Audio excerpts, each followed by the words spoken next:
শতকের ভারত, যখন জাতিভেদ প্রথা অত্যন্ত কঠোর, একজন ব্রাহ্মণ নিচু জাতের মানুষের ছোঁয়া জল পর্যন্ত খেত না, তখন এক তরুণ সমাজের সব নিয়ম ভেঙে পিছিয়ে পড়া মানুষদের এঁটো খাবার প্রসাদ হিসেবে খাচ্ছেন, এমনকি নিজের ভেতরের অহংকারকে চিরতরে মুছে ফেলতে তাদের শৌচাগার নিজের চুল দিয়ে পরিষ্কার করছেন।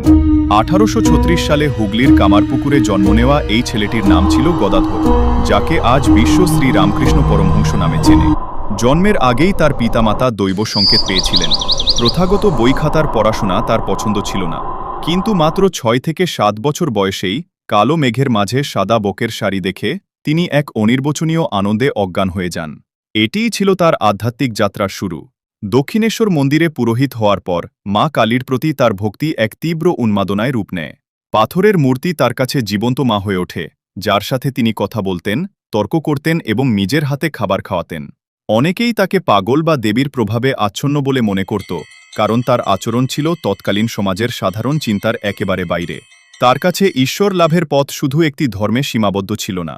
তিনি হিন্দু ধর্মের বেদান্ত ও তন্ত্র সাধনার পাশাপাশি ইসলাম ধর্মও গভীরভাবে পালন করেন।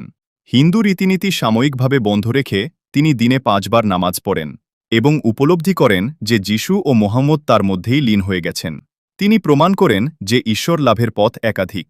অর্থের প্রতি তার এতটাই অনীহা ছিল যে তিনি মনে করতেন টাকা মাটি, মাটি টাকা।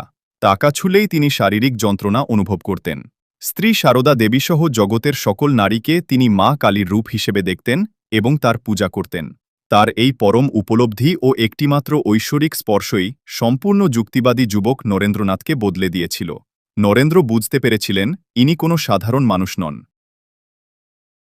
1885 সালে গলার ক্যান্সারে আক্রান্ত হওয়ার পর